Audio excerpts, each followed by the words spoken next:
대전, 세종, 충남 현안과 이슈를 진단하는 5시엔 대세남.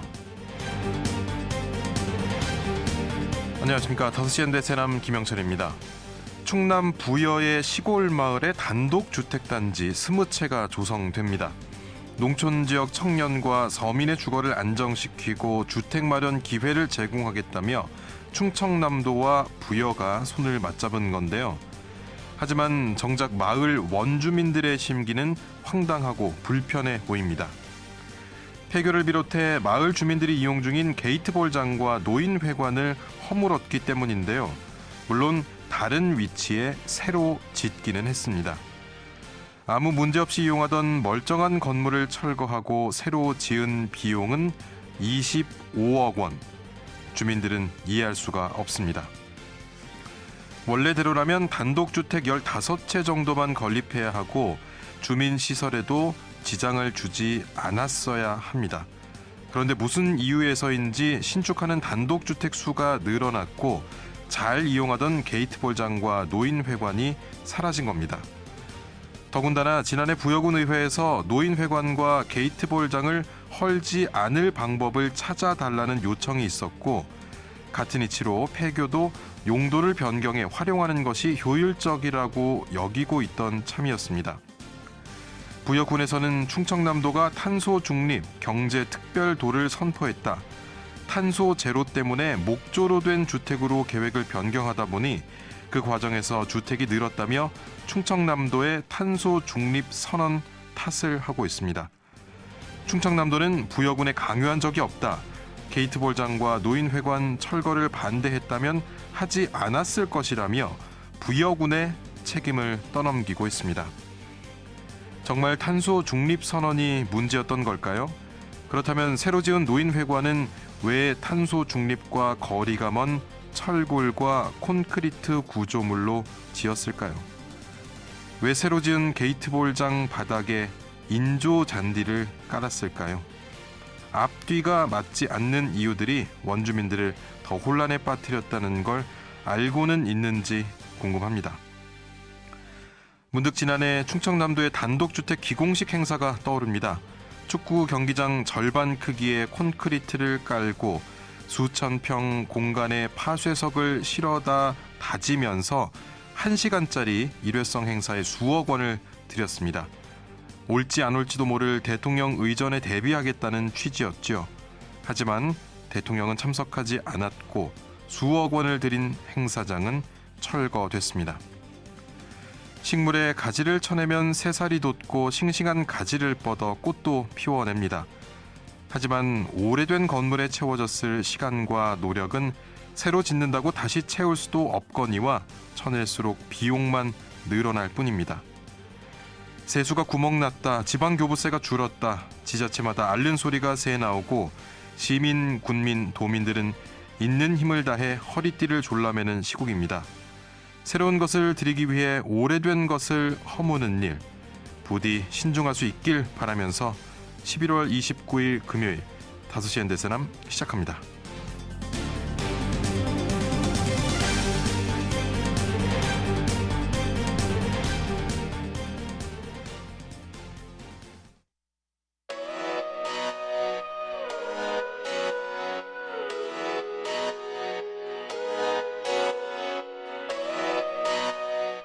다섯 시엔 대세남은 여러분의 참여와 제보로 이루어집니다. 단문 50원, 장문 100원의 유료 문자 샵 2309번, KBS 대세남 유튜브 채널과 페이스북, 카카오톡 채널 5시엔 대세남으로 참여와 제보하실 수 있습니다. 선정되신 분께는 모바일 상품권 보내드립니다. 여러분의 뜨거운 관심과 제보 기다리겠습니다.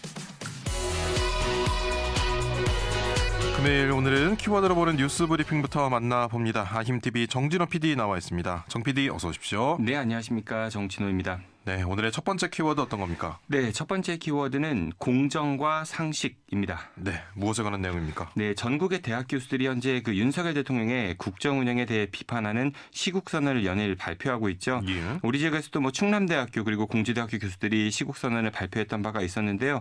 그리고 이제 보수의 심장이라고도 불리는 대구 경북 지역에서도 이 대학 교수들을 중심으로 한 지식인들의 시국선언이 발표되게 됐습니다. 예, 꽤 많은 인사가 시국선언에 이름을 올렸더라고요. 네, 맞습니다. 이 대구 경북 지역에서 활동하는 교수, 의료인 그리고 뭐 변호사, 작가 이런 뭐 뭐든지 396명의 인사가 그 무도하고 아둔한 자에게 위임된 권력, 그 광란의 칼춤이란 제목의 이제 시국선언에 이름을 올렸는데요. 예. 이들은 국민으로부터 위임된 권력이 윤석열 대통령 개인과 가족을 지키기 위해 사유화되고 있다면서요.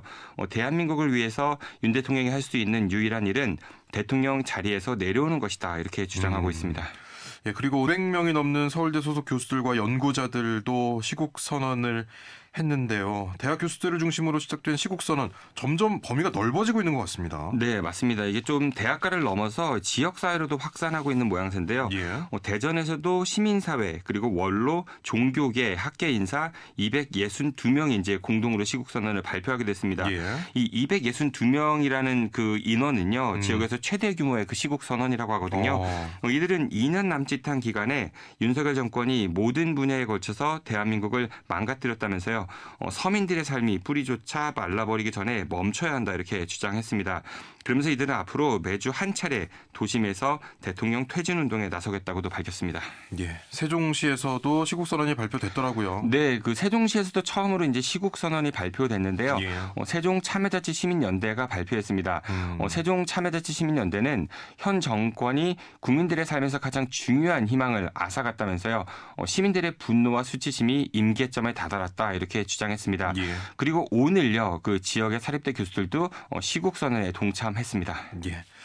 정부를 향한 국민들의 목소리를 대통령과 정부 내각이 잘 청취해야 할 텐데 지금 돌아가는 상황을 보면 그렇지 않은 것 같아서 참 걱정이 되기도 합니다. 네, 맞습니다. 이 공정과 상식이라는 구호로 이 대한민국 20대 대통령으로 선출됐던 윤석열 대통령 자신이 강조했고 또 국민들께 약속했던 공정과 상식이 현재 잘 작동하고 있는지 잘 되돌아봐야 되지 않을까 싶습니다. 예.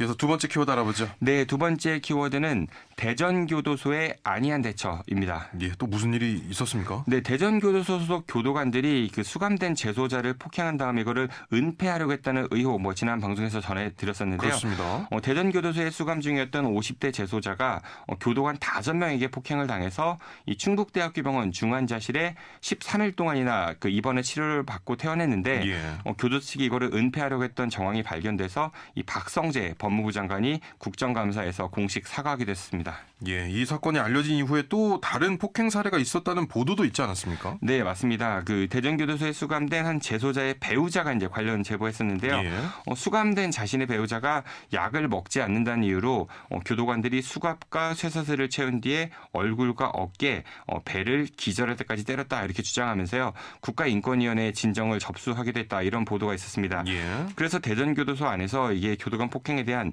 전수조사 필요하다 이런 말씀 저희가 좀 드리기도 했었는데요. 이런 가운데 얼마 전에 그 대전교도소 특별사법경찰팀이요. 이 폭행에 가담한 걸로 알려진 교도관들을 검찰에 송치했습니다. 예. 근데 조사 과정에서요. 그 수사 자료가 다른 기관으로 유출되는 그런 일이 있었다고 합니다. 예, 수사 자료가 유출이 됐다 이런 말입니까? 네, 맞습니다. 이 사건 초기부터 검찰이 이 가해 교도관들을 불러서 이제 정확한 경위 등을 조사했다고 하는데요. 예. 근데 이제 수사를 맡았던 대전교도소 특별사법경찰팀이 이 피의자의 진술 조서와 같은 그런 자료를요. 예. 광주지방교정청 산하기관으로 무단으로 이제 유출했다고 합니다. 예. 그래서 법무부 교정본부가 이 자료 담당자 즉각 인사 조치했다고 하고요. 진상 파악에 나섰다고 합니다. 수사 자료라는 것이 기밀 사항인데 어떻게 이걸 다른 기관에 무단으로 유출했는지 이해가 쉽지 않습니다. 네, 거기에다가 또 이제 사건 조사를 위해서요. 국민권익위원회가 그 대전교도소에 관련 자료를 보내달라 이렇게 좀 협조 요청을 했다고 하는데 예. 교도소 측이 이제 한 달 넘게 이걸 응하지 않으면서요. 결국 권익위가 직권조사 개시 결정을 내렸다고도 합니다. 예. 지금 실태 파악 또 재발 방지를 위해서 철저한 조사가 필요하다 이런 여론도 있고요. 또 법무부 장관이 국정감사장에서 사과하면서 교도소장도 직위 해제가 됐고 하지만 대전 교도소 측이 너무 안이하게 대처하는 게 아닌가 싶습니다. 네, 맞습니다. 특히 이제 교정 시설은요 외부하고 좀 단절된 곳이라서 이 관계 당국의 더욱 철저한 관리 감독이 필요한 것 같은데요. 예. 다시는 이런 일이 일어나지 않도록 철저한 조사 그리고 또 수사가 필요해 보입니다. 예, 오늘 소식 여기까지 듣도록 하겠습니다. 키워드로 보는 뉴스 브리핑 아힘TV 정진호 PD였습니다. 고맙습니다. 고맙습니다.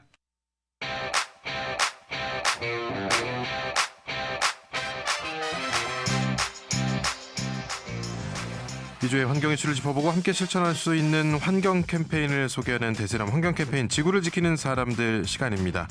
사회적 협동조합 혁신청 김영진 이사장과 함께합니다. 어서 오십시오. 네, 안녕하세요. 네, 오늘 어떤 환경 이슈에 대해서 이야기 나눠볼까요? 네, 지난 25일부터 다음 달 1일까지 이제 부산에서 예. 국제 플라스틱 협약 회의가 진행이 되고 있습니다. 예. 전 세계의 국가 대표단들이 모여가지고 이 플라스틱 생산부터 소비 그리고 폐기하는 그 모든 과정에서 어떤 규제를 할 것인지를 이제 논의하는 회의거든요. 예. 그랬을 때 현재 부산에서 진행되고 있는 게 전체 회의 중 5번째 회의고 마지막 회의입니다. 아. 그래서 오늘은 이제 이 회의에서 어떤 내용들이 좀 논의가 되고 있고 예. 향후 이제 이 플라스틱 규제와 관련해서 어떤 부분들이 주요 쟁점 포인트들인지 좀 얘기해 보도록 하겠습니다. 예, 이렇게 국제사회가 플라스틱 규제 방안을 만들기 위해서 합의점을 찾기 위해 이렇게 머리를 맞대고 있는 이런 상황에서는 그만큼 플라스틱 오염이 심각하다는 것, 이것에 대해서는 전 세계가 공감을 하고 있다 이런 의미로 봐야겠죠. 네, 사실 뭐 그 일반 시민분들이 일상에서 기후위기나 환경오염에 대해서 제일 많이 느끼고 있는 영역 중에 하나가 아마 폐기물, 특히 이제 플라스틱 영역일 것 같아요. 그래서 예. 특히 우리나라 같은 경우는 1인당 플라스틱 소비량이 전 세계 2위에 해당이 되거든요. 그리고 이제 전 세계적으로 통계를 좀 보더라도 2000년도에 이제 전 세계 플라스틱 생산량이 연간 2억 4,300만 톤이었는데 예. 2019년도에는 이제 4억 6천만 톤으로 이제 와. 거의 2배가량이 증가를 했거든요. 예. 그래서 이 추세로 보면은 이제 사실 한 2060년 정도 되면은 OECD에서는 2019년도보다 한 3배 정도 늘지 않겠느냐. 그러니까 계속해서 이제 가파르게 상승하고 있는 추세이다 보니까 예. 이 부분들에 대해서 사실 경각심이 많아지고 있기도 하고 또 또 사실은 이 각 국가들이 개별 국가에서 느끼는 이 플라스틱 체감에 대한 문제도 예. 문제겠지만 사실 이제 많은 플라스틱 쓰레기들이 강을 타고 가서 이제 해양으로 버려지게 되거든요. 그러다 예, 보니까 이제 뉴스나 뭐 사진으로 많이 보셨을 텐데 태평양에 이제 플라스틱 섬, 쓰레기 섬 예. 같은 것들도 그렇고 그래서 전 세계의 이제 해양 자원들 혹은 해양 생태계들을 파괴하는 그런 주범으로도 역할을 하고 있다 보니까 경각심들이 점점 높아지고 있는 것 같습니다. 예. 그럼 지금 2019년 기준으로 4억 6천만 톤이라면 뭐 상상을 할 수가 없을 네. 정도의 이런 숫자인데 이 중에서 그럼 저희가 이제 재활용 많이 이야기를 하잖아요. 네. 플라스틱이 이 가운데 그럼 어느 정도 재활용되고 있다고 세계적으로 좀 볼 수 있을까요? 아, 이게 사실은 그 우리나라 기준하고 예. 다른 나라들의 기준이 좀 달라요. 아. 그러니까 예를 들어서 우리나라 같은 경우는 플라스틱 재활용을 한 56% 정도 하고 있다라고 예. 이제 발표를 하고 있고 유럽 같은 경우는 한 40% 정도 하고 있다 이렇게 얘기를 하거든요. 근데 웃긴 게 이제 기준이 다르다 보니까 예. 우리나라 기준이 아니라 우리가 이제 유럽 기준으로 이 플라스틱 재활용을 비교를 하면은 우리나라는 16% 정도가 됩니다. 아, 현저하게 낮아지네요. 네, 한 24% 정도가 예. 차이가 나는 거죠. 그러니까 그 유럽하고는 우리나라가 24% 차이가 나는 거고 우리가 이제 생각했었을 때에는 거의 한 40% 정도가 또 예. 떨어지게 되잖아요. 예. 근데 사실 이 결정적인 차이는 결국에 이제 어떻게 재활용하는 것까지 우리가 재활용으로 인정할 거냐에 대한 문제인데 예. 사실 이제 우리나라 기준에서 이 수치가 비정상적으로 높은 이유 중에 하나는 이 플라스틱이 많은 분들 아시겠지만 그 석유로 만들어지잖아요. 예. 원재료는 석유죠. 그래서 이제 실제로 플라스틱 태워보신 분들은 아시겠지만 예. 되게 잘 탑니다. 그리고 까만 연기가 피어올라요. 네, 그래서 이제 유해물들도 사실 나오고 근데 어쨌든 석유가 원재료이다 보니까 오래 타거든요. 잘 예. 타고. 그래서 우리나라 같은 경우는 이 플라스틱들, 그러니까 실제로 깨끗하게 발생되지 않은 그 플라스틱 혹은 재활용하기 어려운 플라스틱들을 이 열분해를 해요. 예. 근데 이 열분해라고 하는 게 플라스틱들을 태워가지고 예. 그 태우게 되면 그게 사실상 화력 발전이 되는 거잖아요. 아. 그래서 그 화력 발전을 통해 가지고 그 열분해를 하니까 그게 이제 전기 에너지로 바뀌게 되잖아요. 예. 그러니까 우리 같은 경우는 이제 플라스틱을 태워가지고 열분해를 해서 그걸로 이제 화력 발전을 하면은 그것도 재활용이다. 재활용을 보는 거군요. 네. 오. 왜냐하면 에너지로 재활용했다. 아. 라고 치는 거니까요. 그것도 어떻게 보면 재활용이라면 재활용인데 많은 분들이 생각하시는 재활용의 본래 취지는 예. 사실은 친환경, 기존 생태계에 영향을 주지 않고 긍정적인 이제 선순환 사이클을 만들어내는 게 예. 사실 재활용의 본래 취지인데 아시는 것처럼 이제 플라스틱을 태우면 유해 물질도 그렇고 그렇죠. 탄소 배출량도 사실 문제고 그러다 예. 보니까 재활용의 취지에 어긋나는 거 아니냐라는 입장이 있다 보니까 다른 나라에서는 이 열분해를 재활용으로 치지 않는 경우들이 예. 많이 있습니다. 그래서 그런 기준에 대해서도 좀 상반된 입장들이 있고 이렇게 이제 서로 기준도 다르고 상황도 다르다 보니까 각 국가 간의 이 회의에서 입장들도 계속해서 첨예하게 대립하고 있는 것 같습니다. 예. 지금 이제 부산에서 국제 플라스틱 협약이 이루어지고 있는데 이게 아까 말씀해 주신 대로 마지막 5차 회의인데 마지막이라고 말씀해 주셨어요. 그럼 이번에 뭔가 결정을 내겠다 이런 마침표를 찍을 수 있는가에 대한 궁금증도 생기는데요. 이사님 어떻게 보십니까? 네, 근데 뭐 저희가 소개해드리는 모든 국제 협약과 회의는 항상 회의가 제대로 안 끝나죠. 그래서 이제 항상 추가 회의가 있거나 아니면은 이제 최소한의 기준선 정도를 이제 협약으로 이제 결정해 놓는 그런 골격들만 잡아놓는 형식으로 많이 진행이 되는데 이번 5차 회의도 아마 그렇게 될 가능성이 높을 것 같고요. 예. 이제 추가 회의를 만약에 연다면 한 6개월 정도 후 정도 열지 않을까. 혹은 이제 더 미뤄지게 되면은 예. 다음 연도에 이제 기후 협약 그 당사국 총회, 그러니까 저희가 많이 소개해드리는 그 COP 예. 회의가 있으니까 그때까지도 미루지 않겠냐, 뭐 이런 관측들도 있고요. 또 조금 더 긍정적으로 보는 거는 최소 기준만 빨리 협의를 하고 예. 나머지 부분들을 세부적으로 계속 논의해 가는 것도 가능할 것 같다, 뭐 이런 얘기도 있는데. 예. 일단은 현재 이제 합의되지 않는 초안 문구가 3,700개 정도가 된다고 하더라고요. 합의되지 않은 것만 3,700개인데 네, 이번이 마지막 회의인데요. 네. 예. 그래서 사실상 이제 어렵지 않을까라는 게 대부분의 관측인 것 같습니다. 예. 그러니까 이게 이제 플라스틱의 좀 활용이나 이런 것을 좀 찬성하는 입장, 긍정적으로 좀 넓게 활용하자는 입장이 있을 것이고 이걸 최소화해서 환경 오염을 일단 이것부터 줄이자라는 안이 있을 텐데 어떤 나라냐 어떤 기업이냐 따라서 좀 선호하는 가치관이 다를 것 같아요. 그렇죠. 그러니까 일단은 이제 항상 모든 기후 관련 협약 혹은 환경 관련 협약은 산유국과 비산유국 또는 이제 기존에 이미 많은 경제 발전을 이뤄낸 이제 선진국들과 앞으로의 이제 개발을 많이 해야 하는 국가들 이렇게 항상 입장이 나뉘는데 이번 같은 경우는 산유국과 비산유국을 중심으로 입장이 나뉘게 됩니다. 그러니까 사실 대부분의 국가들이나 이제 그 비영리 단체들이 이제 지지하는 입장들은 이제 플라스틱을 처음에 석유에서 이제 만들어내는 1차 원료를 이제 폴리머라고 하거든요. 근데 그 폴리머의 생산부터 규제를 하자라고 하는 게 이제 이 플라스틱 규제에서 가장 센 방향입니다. 그래서 최초에 이제 원료를 생산해내는 그 과정부터 규제를 해가지고 소비하는 것도 줄여나가고 폐기물도 잘 처리하자 이 방안이 있고요. 그리고 우리나라도 참고로 여기 포함이 됩니다. 일단은 그리고 이제 예를 들어서 중국과 같이 이제 좀 플라스틱을 많이 소비하는 곳이나 아니면 사우디아라비아나 이란처럼 산유국인 국가들 총 6개 국가들은 이제 이 폴리머 생산하는 거에 대한 규제는 일단 반대. 대신에 전 세계적으로 이 플라스틱들을 제대로 재활용하는 수치가 얼마나 되냐라고 평균적으로 따져보면은 9%에서 10% 정도가 된다고 하거든요. 아까 저희가 말씀드렸던 열분해 같은 거 빼고요. 그러면은 그 9%에서 10%밖에 재활용이 안 되고 있으니까 산유국들 같은 경우는 봐라 이렇게 재활용 수치가 낮은데 이 수치부터 빨리 올려야 되는 거 아니냐. 그래서 재활용에 조금 더 초점을 맞추는 거는 오히려 산유국들의 입장이라고 보시면 될 것 같습니다. 지금 아까 말씀해 주신 대로 2021년 기준이군요. OECD 회원국 가운데 우리나라가 플라스틱 폐기물 배출량 2위. 네. 근데 지금 뭐 람사르 습지로 최근에 이제 등재가 된 한강 하구에 쓰레기로 덮인 곳이 있는데 98.5%가 플라스틱이었다. 이런 그렇죠. 조사가 나왔잖아요. 정말 이거 보고 충격받으신 분들 많으셨을 것 같아요. 그렇죠. 그리고 사실 여기 대부분 쓰레기가 아마 80%에서 85% 정도가 그 스티로폼이거든요. 또 물에 잘 뜨잖아요. 그래서 아마 그렇게 된 것 같고 아까도 말씀드렸던 것처럼 이 비가 많이 오거나 혹은 쓰레기 처리를 제대로 안 하게 되면은 예.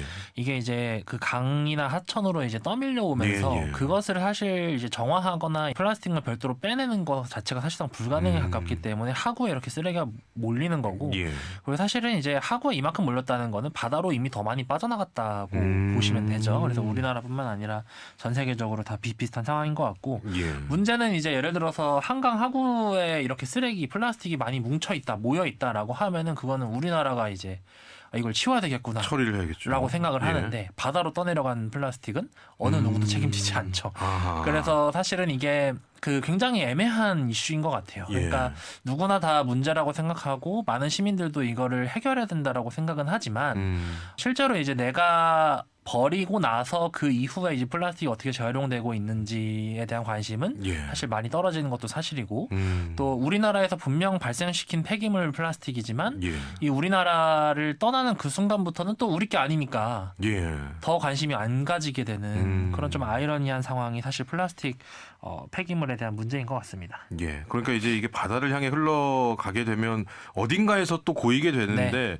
뭐 가끔 이 언론이나 뭐 유튜브나 이런 것들 보면 외국에서 우리나라에 라면 봉지가 나온다든지 그렇죠. 이런 것들 뭐 심심치 않게 볼 수 있을 상황인데 그럼 지금 하고 있는 이런 협약들 실질적으로 플라스틱 오염 좀 막을 수 있는 네. 그런 협약들이 되기 위해서는 이번에도 우리 정부도 물론 포함되겠지만 함께한 이 많은 나라들이 참 머리를 정말 잘 맞대야 될 텐데 네.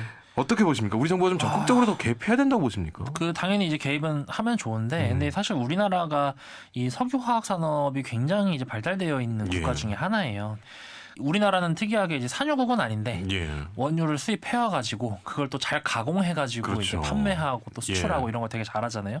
그러니까 우리나라 같은 경우는 어쨌든 1차 원료인 그 폴리머 생산을 규제해야 된다라는 곳에 가입은 되어 있지만 예. 사실상 이제 그렇게 돼버리면은 국내에 이제 이 산업 역시도 타격이 있을 수밖에 없거든요. 그러다 보니까 우리나라 같은 경우는 항상 이런 회의에서 이러지도 못하고 저러지도 못하는 아. 그런 상황에 처할 수밖에 없는데 예. 어떤 협약을 하더라도 결국 이제 규제를 해나가고 각각의 국가들이 피해를 보게 되는 상황이잖아요. 예. 그러면 이제 플라스틱 문제를 해결하기 위해서는 결국 플라스틱을 대체할 수 있는 다른 친환경 소재나 생산 수단을 빨리 만들어야 되는 이슈도 그렇죠. 있을 것 같거든요. 예. 그래서 이 규제에 대한 논의는 규제대로 빨리 논의를 하고 플라스틱이 기업들의 입장에서 또 일반 시민들의 입장에서 엄청나게 경제성이 높기 때문에 사실 계속 활용이 되는 그렇죠. 거거든요. 예. 그래서 그 이슈를 건드리지 않으면은 각 국가 간에 아무리 착한 협약 혹은 착한 규제를 하더라도 예. 결국 구속력도 별로 없고 그리고 그 영향력도 별로 없는 그런 현상들이 좀 나타나지 않을까 하는 우려가 있는 것 같습니다. 예. 그러니까 하다못해 저희가 배달 음식을 시켜 먹더라도 플라스틱 용기에 오는 것이 일반화되어 있지만 간혹 다회 용기로 보내주고 그걸 다시 회수해가는 네. 그런 가게들도 있긴 있거든요. 그렇죠. 근데 이게 정말 찾아보기 힘들고 사실 어느 정도 번거로움을 감수하는 일이기 때문에 그렇죠. 이 부분에 대한 뭐 인식도 변화가 좀 필요할 것 같고 그러면은 우리 사회가 이 협의에서 너무 플라스틱 감소 아니면은 이것을 좀 규제 완화 여러 가지 방향들을 보고 있는데 이 가운데 우리가 좀 놓치고 있는 부분이 있다면 어느 부분을 조금 더 집중해서 봐야 될까요? 사실 이 협약이라고 하는 건 회의라고 하는 것은 예. 이제 우리만 의지가 있다고 해가지고 되는 건 아니잖아요. 그렇죠. 상호 조율이 네, 돼야 되니까. 상호 조율을 해야 되는 예. 거라서 그쪽에서는 사실 논의가 지지부진할 수밖에 없는 것 같고 근데 사실 협약이 지지부진하다고 해가지고 우리나라가 우리나라 안에서 이 이슈를 외면할 수는 없는 거잖아요. 그러면은 이제 예를 들어서 아까 이제 석유화학 산업이 계속해서 발달되고 있다고 말씀드렸는데 어쨌든 그 석유화학 산업 기업들 자체가 이 플라스틱 문제에 대한 책임감을 좀 더 가져야 되는 게 사실이거든요. 그러면 저는 이제 되게 거친 방법이긴 하지만 예. 그런 기업들에게 이제 플라스틱세를 걷어야 되는 거 아니냐. 세금 명목으로. 네, 그런 정도의 이제 논의들을 좀 해봐야 되는 거 아닌가. 예. 그러니까 어쨌든 분명하게 환경적 문제를 발생시키고 있고 이 환경 문제가 우리 사회가 같이 떠안아야 되는 사회적 비용으로 치환되고 있는 게 명확하게 보이는데 예. 그것에 대한 책임들 혹은 그걸로 인해 이윤을 걷어가고 있는 곳들에게 어떤 조치도 하고 있지 않다라는 게 사실 가장 아이러니하다고 저는 생각을 하거든요. 그래서 예. 그 부분이 좀 고려돼야 될 것 같고요. 그리고 다른 하나는 아까 잠깐 배달 용기 이슈가 나왔는데 예. 국내 이제 배달업체 1위인 그 배달의 민족 같은 경우가 작년에 이제 모기업으로 8천억 개 영업이익을 이제 보낸 걸로 이제 많이 보도가 됐잖아요. 그럼 어쨌든 배달로 인해서 그만큼의 영업이익이 많이 나왔다는 거예요. 그러면 사실은 본인들이 배달을 하면서 혹은 배달 플랫폼을 이용하면서 발생시키고 있는 그 플라스틱 쓰레기에 대해서 마찬가지로 여기도 이제 고민을 해야겠죠. 그러니까 우리가 생활 습관으로서 편리하게 누리고 있는 것들 혹은 우리가 알게 모르게 이제 기업의 이익으로서 눈 감아주고 있었던 것들에 대해서 점검을 해봐야 되는 거 아닌가. 그래서 그 부분부터 좀 시작을 하면서 놓쳤었던 부분들은 아까 말씀드렸던 대로 빨리 사회적 논의화를 시키고 또 기업들 같은 경우도 선제적으로 할 수 있는 방안들이 있으면 그 부분들을 빨리 고려했으면 좋겠고요. 보통 이제 배달 이슈 얘기 나올 때 예전에는 그 쓰레기 이슈가 많이 나왔는데 최근에는 이제 그 배달비 혹은 이제 그 수수료나 가맹점들에 대한 수수료 이슈들이 많이 있는데 그 부분들에 대해서 배달 플랫폼들이 당연히 더 사회적 역할을 많이 해야 되는 것도 맞는데 거기에 더해가지고 어쨌든 배달 쓰레기로 인해서 발생하고 있는 사회적 비용들을 배달 과정에서 이익을 보는 곳들이 많이 책임을 져야 된다라는 논의도 같이 포함되면 좋을 것 같습니다.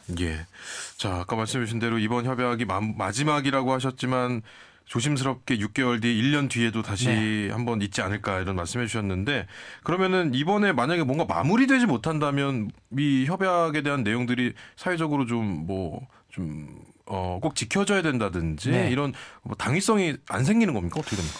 정해져 있는 회의를 넘어가게 되면은 그 추진 동력 자체가 굉장히 떨어지게 되죠. 그러니까 예를 들어서 이번에 5차 회의 안에 끝내자라고 하는 것도 어떤 협약에서 약속했으니까 이제 5차까지 하자는 거잖아요. 그러니까 그래 우리 그때 5차까지 끝내기로 했으니까 대표단도 파견하고 이렇게 해보자 이런 내용인데 근데 이제 사실 이번에 협약을 또 하지 못하면은 다음 협약 때는 미국의 이제 대통령이 트럼프 대통령이 되게 되거든요. 그렇죠. 그러다 보니까 물론 미국은 이 플라스틱 문제에 대해서는 그냥 중립입니다. 각자 자율적으로 알아서 하자. 왜 그러냐면 미국은 그런 쓰레기 문제들을 그냥 땅에다가 묻거든요. 그러니까 일반 쓰레기도 그렇고 플라스틱도 그렇고 땅이 넓으니까 그냥 다 묻어버리는 형식으로 처리를 하고 있기 때문에 그 본인들 입장에서 그게 그렇게 문제야? 뭐 이렇게 생각하는 경우들도 있어요. 물론 그 트럼프 정부의 입장도 다시 한번 봐야 되긴 하겠지만 그래서 조금 이제 더 중립적인 그러니까 다른 에너지나 기후위기 쪽보다 플라스틱에 유독 중립적인 입장을 미국이 많이 갖고 있는데 이 부분들의 입장도 변화되고 장기전으로 될수록 어쨌든 협약이 타결될 가능성은 점점 더 줄어들기 때문에 그 부분이 계속해서 걸림돌이 될 것 같습니다.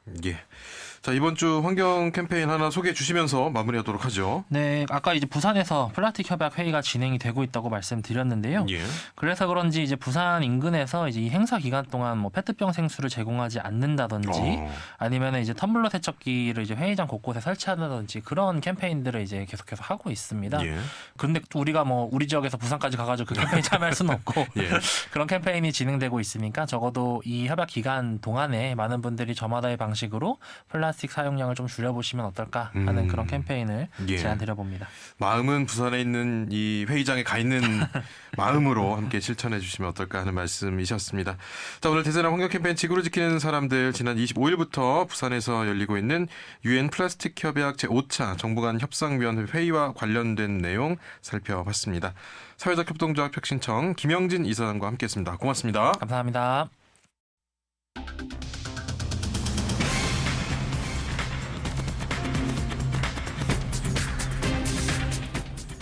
다섯 시엔 지역의 이슈와 현안을 진단합니다. 5시엔 대전, 세종, 충남 지역민의 목소리를 듣습니다. 5시엔 시사라디오, 5시엔 대세남이 있습니다.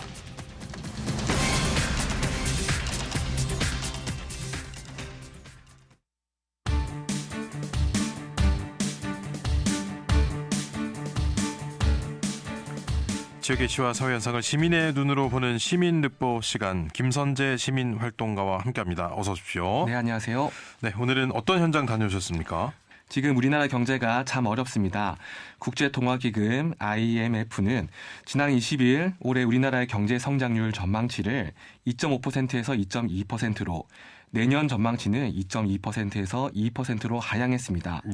한국개발연구원 KDI 역시 올해 성장률 전망치를 기존 2.5%에서 2.2%로 내렸고 내년 전망치는 2.1에서 2.0%로 낮춰잡았습니다. 예.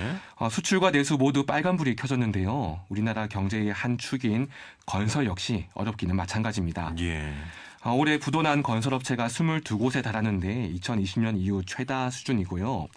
건설 계약액은 작년에 비해 올해는 12% 대략 40조 원이 줄었습니다. 예. 덩달아 건설 노동자들도 고용 한파를 겪고 있는데요. 2024년 건설 근로자 종합생활 실태조사에 따르면 건설 노동자의 연평균 임금은 88만 원 하락했고요. 취업자 수는 약 206만 명인데 작년에 비해 약 10만 명이 줄어든 수치입니다. 예. 6개월 연속 감소해 5년 만에 최저치를 기록하고 있습니다. 역대급 고용 쇼크에 지역 건설 노동자들이 거리로 나왔는데요. 실업 대책 마련을 촉구하고 있었습니다. 또 노동자들이 일자리를 얻지 못하는 데는 경기 불안 외에 또 다른 이유가 있다는데요. 그 현장을 다녀왔습니다. 예, 건설 노동자의 실업난 얼마나 심각한 상황입니까? 네, 통계청이 건설업의 취업자 수를 따로 분류한 것이 2013년부터인데요. 예. 전년 동월 대비 10만 명 취업자가 감소한 것은 통계 작성 이래 최대 폭의 감소입니다. 예. 우리 지역 건설 노동자들은 기본이 6개월, 길게는 1년 이상 현장에 투입되지 못해서 일자리를 찾아 다른 지역을 전전하는 실정인데요. 다른 지역 역시 일자리가 없기는 매 한 가지 상황이라 내국인 숙련공들이 일을 못하는 실정입니다.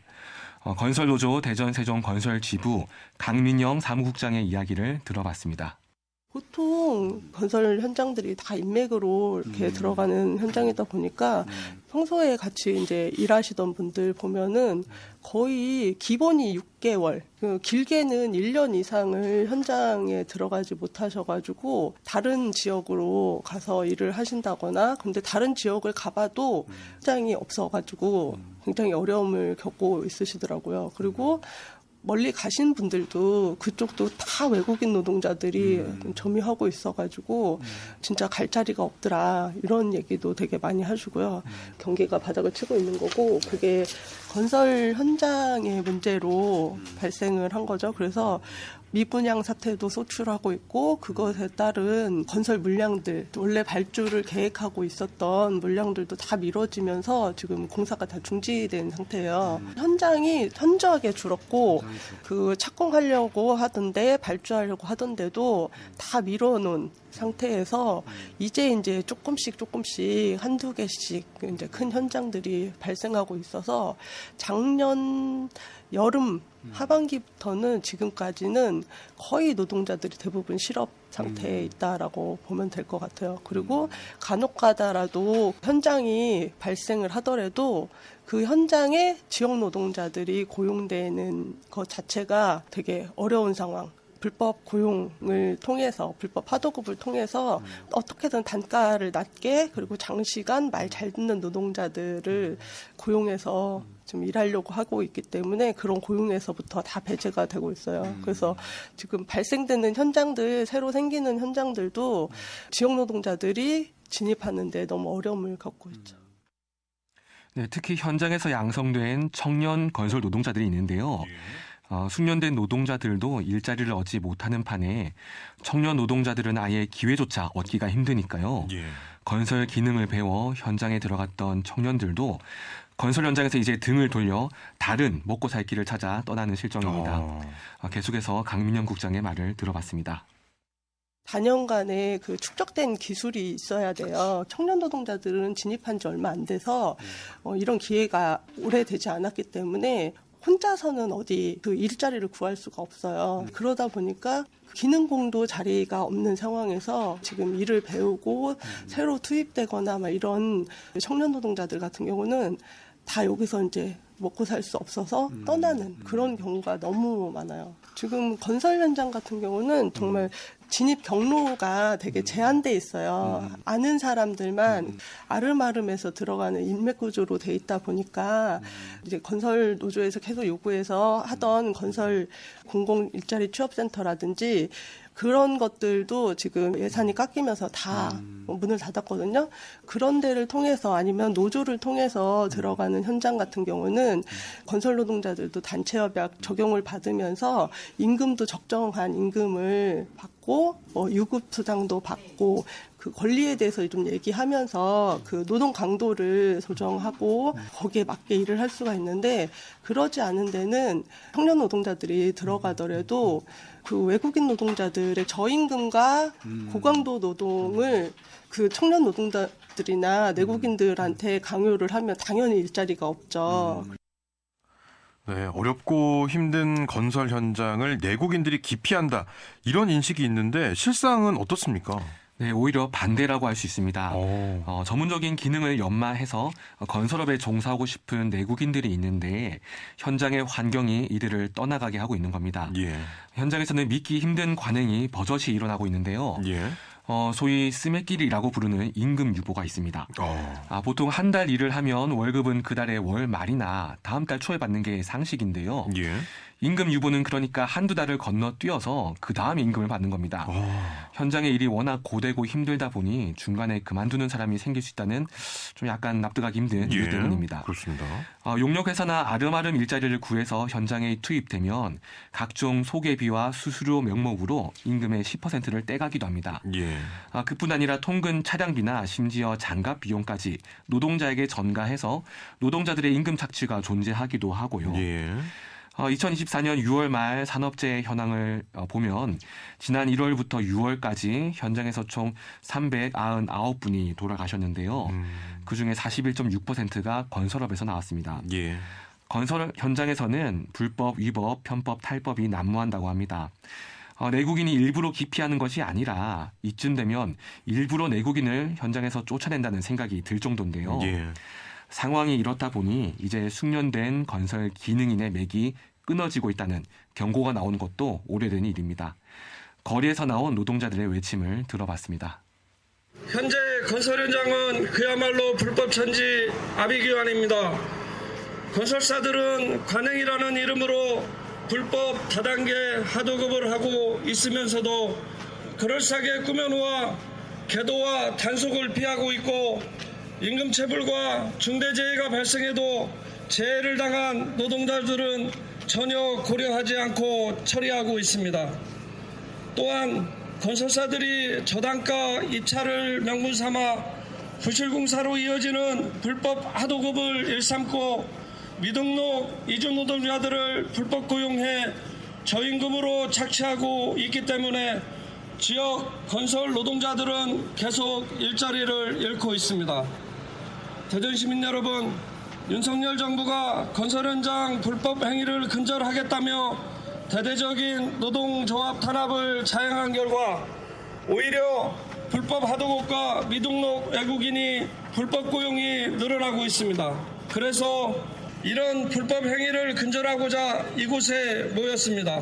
이곳도 머지않아 고층 아파트가 지어질 텐데요. 불법으로 인하여 광주 화정동 아이파크 붕괴 사고처럼 사고가 일어나지 않는다는 보장이 없습니다. 최근 건설 현장에서는 기능도가 높은 노동자보단 장시간 시키면 시키는 대로 일할 노동자를 불법 고용 형태로 고용하고 있습니다. 결론적으로 건설 현장은 더 위험해지고 더 불안정하며 노동자를 위한 근로기준법이 제대로 준수되어 있지 않습니다. 대전시는 건설 현장 불법 고용 단속하라. 배고파서 못 살겠다. 실업대책 마련하라. 네, 그리고 건설 노동자 실업에 구조적인 문제가 있다는 말은 어떤 내용입니까? 네, 이미 여러 차례 보도를 통해서 또 방금 멘트를 통해서 나온 문제인데요. 예. 바로 불법 다단계 하도급입니다. 몇 년째 사회적 문제로 제기되고 있는데도 불구하고 현장에서는 개선될 기미가 보이지 않는데요. 예.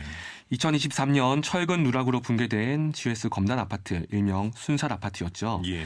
2022년 건설 중이던 아파트 외벽이 무너진 광주 화정 아이파크 아파트, 2021년 재개발 과정에서 빌딩이 붕괴되어 버스를 덮쳤던 광주 동구 학동 붕괴 사고, 청취자분들 아마 다 기억하실 겁니다. 예. 이 사건 사고들의 배경에 다 불법 다단계 하도급이 지목되어 있는데요. 예. 건설산업기본법에 따르면 합법적인 하도급은 원청과 사업을 수주한 일반 건설업체 그리고 그 아래 전문 건설업체까지입니다. 전문 건설업체들은 전문 업종별로 시공을 담당합니다. 예. 전문 건설업체에서 더 아래로 내려가서 재하도급이 이루어지는 게 바로 불법 다단계 하도급입니다. 그러니까 일감을 따내서는 또 다른 팀에게 하청을 주고 또 재하청을 주는 식인데요. 예. 일반 건설회사, 전문 건설회사를 거쳐 10장, 소장, 팀 반장으로 내려가는 다단계는 5에서 7단계 이상을 거치게 되고요. 예. 하청을 내려갈수록 실제 공사비에 투입되는 공사비는 현격하게 줄어듭니다.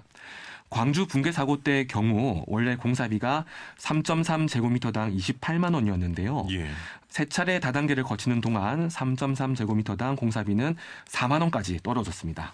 예, 이런 불법 다단계 하도급으로 인해서 부실 시공이 생기게 된다는 것, 이것은 어떤 이야기입니까? 네, 불법 다단계 하도급이 만연한 현장에서는 적은 공사비로 일을 해야 하니까요. 그래서 불법 편법이 판을 치는 겁니다. 예. 일단 현장에서는 공기 단축이 곧 이윤으로 직결됩니다. 예. 그래서 무리하게 공사 기간을 단축시키려는 온갖 수법이 동원되는데요. 비가 내리는 중에 콘크리트 다설을 하는 경우가 있습니다. 예. 당연히 강도가 떨어질 수밖에 없고요. 불법 하도급 업체는 속칭 물량뛰기라는 형태로 계약을 맺는데요. 쉽게 말해 공사하는 작업 면적당 이들이 받는 수익이 커지는 형태입니다. 그러다 보니 더 많은 수익을 내기 위해서 안전은 뒷전으로 하고 밤샘 작업에 미등록 외국인 불법 고용까지 서슴지 않습니다. 예. 건설 현장에 외국인이 거의 90% 가까이 투입된 것도 결국 비용 절감 때문인데요. 합법적인 경로를 통해 현장에 투입된 것이 아니다 보니 서로 말이 안 통하는 것은 둘째 치더라도 예. 거의 노동 착취에 가까운 위험한 환경 속에서 이분들이 일을 하고 있습니다. 또 불법 다단계 하도급 업체는 도면에 적시된 대로 시공하지 않고 자재 물량을 빼먹거나 싸구려 자재로 바꿔치는 수법도 하고요. 예. 꼭 필요한 중간 공사 과정을 생략하고 건너뛰는 경우도 발생합니다. 비용 절감을 위해 안전 교육은 형식적으로 진행되고 안전 장비도 부실하게 설치되곤 합니다. 이런 실태를 호소하고 있는 건설 노동자의 외침을 들어봤습니다. 왜 이런 비참한 일이 반복되고 있을까요? 근본적으로 불법 다단계, 불법 하도급이 문제입니다. 서류상으로는 적법한 하도급을 주었다고는 하지만 사장이 누군지 알 수 없는 페이퍼 컴퍼니가 판을 치고 있습니다. 지다욱해 오야지 면허도 없는 업자들이 중간에 공사 비용 똥을 빼먹고 있습니다. 그러다 보니 건설 비용은 줄어들고 정작 공사에 필요한 안전 시설들은 제대로 설치되어 있지 않고 제대로 된 자재를 사용하지 않고 있습니다. 거기에 공사 기간을 줄인다고 빨리빨리 공사를 재촉합니다. 안전시설도 안전보호구도 제대로 보장되지 않는 현장에서 일을 서둘러 하다 보면 사고가 날 수밖에 없습니다. 결국 맨 밑에서 일하고 있는 건설 노동자들이 하루 일당을 벌기 위해 목숨을 걸고 일할 수밖에 없는 현실입니다. 예, 이렇게 안전에 대해서도 말씀을 해주셨는데 불법 다단계 하도급이 노동자들의 안전에도 이렇게 악영향을 주고 있는 겁니까? 네, 말씀드린 바와 같이 턱없이 부족한 금액으로 공사를 진행하다 보니 예. 안전이 이윤 추구보다 뒷전이 되는 경우가 많은데요. 다른 나라에 비해 우리나라 건설 현장에서 유독 산재 사망이 많이 발생합니다. 예. 2020년 국가별 건설 산업 사고 사망 10만 인율을 보면 예. 우리나라는 20명으로 2위인 캐나다에 비해 2배 가까운 수치고요. OECD 경제 10대국 중에 가장 높습니다. 예. 민주노총 건설노조가 2024년 1월 조사한 설문조사에서 중대재해 원인으로 빨리빨리 속도전이 60.4%로 1위, 예. 불법 다단계 하도급이 57.2%로 2위, 최저가 낙찰제가 43.5%로 3위로 나타났는데요. 예. 사실 1, 2, 3위가 다 연관된 내용입니다. 2023년 한 해 동안 건설 현장에서 사망한 노동자는 356명인데요. 이 중에 떨어짐이 198명으로 55.6%, 부딪힘이 35명으로 9.8%, 물체의 맞음이 28명으로 7.9%, 무너짐이 27명으로 7.6%를 차지했습니다.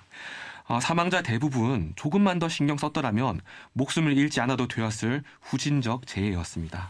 예. 그리고 실제로 우리 지역에서 지난 14일 또 안타까운 사망 사고가 있었죠. 네, 있어서는 안 될 일이 우리 지역에서 일어났습니다. 지난 14일 오전 10시 56분 대전시 서구 도마동 하나건설이 아파트를 짓는 공사 현장에서 예. 노동자 한 분이 돌아가시는 사고가 발생했습니다. 돌아가신 분은 99년생 26살 이모 씨였는데요. 예. 굴삭기 신호수였던 이모 씨는 폭 1.5m, 깊이 15m의 건물과 토벽 사이 지하 공간에 흙을 메우는 과정에 사고를 당한 것으로 보이고요. 예. 작업 관계자에 따르면 8시 30분부터 무전 연락이 안 됐는데 사고를 인지하고 땅을 파보니 15m 아래에서 이미 숨진 채로 발견된 겁니다. 예. 경찰과 노동청의 사고 원인 조사가 진행되었지만 제대로 된 원인과 사고 경위를 밝히기가 어려웠는데요. 지난 18일 건설 노동자들이 대전지방노동청 앞에 모여 진상조사와 재발 방지 대책 마련을 촉구하는 기자회견을 열었습니다. 그 현장에서 이야기를 들어봤습니다. 하나건설 월평공원 아파트 신축 현장 건물과 토벽 사이 15m 지하에서 26살 젊은 노동자가 쏟아지는 토사에 깔린 시신으로 발견되었다. 22년 12월부터 공사를 시작한 이 현장에선 며칠 전에도 손가락이 절단되는 등 산재 사고가 빈발한 현장이었다. 더욱 참혹한 것은 시신이 발견 이후에도 현장에서는 콘크리트 타설 작업이 중단 없이 진행되고 있었다. 이해할 수 없는 사고다. 사망한 노동자는 굴삭기 신호수였다. 산업안전보건법에 따르면 당연히 안전한 장소, 즉 지상에 있는 굴삭기 조종소의 시야에서 벗어나서는 안 된다. 그런데 왜 15m 구덩이 밑에서 발견이 되었는가? 그리고 상주해야 할 안전관리자는 어디에 있었다는 말인가? 굴삭기 크레인, 덤프트럭, 무거운 중장비가 쉴 새 없이 돌아가는 현장에서 사고는 큰 피해를 불러온다. 하지만 4시간 기초안전교육만 받으면 누구든 어떤 현장이든 투입할 수 있어. 사고 위험이 크지만 이에 대한 대책은 없다. 경찰은 사망자에게 신호수 외 다른 일을 시키지 않았는지, 안전시설은 설치가 되었는지, 매일 진행하는 TBM 안전교육에서 현장 위험 요소를 잘 전달했는지 등 철저히 조사의 원인을 찾아야 할 것이다. 중대재해처벌법 2년 10개월이 지났지만 건설사 사업주 처벌은 겨우 4건에 그쳤다. 형식적인 단속에 솜방망이 처벌로 그치니 건설 현장에서 매년 수백 명의 노동자가 피를 흘리며 죽어나가고 있다. 건설사 사업주를 강력하게 처벌하지 못하면 건설 현장의 피는 결코 마르지 않을 것이다. 예, 이렇게 사고가 발생한 이후에 노동자들을 더 경악하게 만들었던 일이 또 있었다면서요.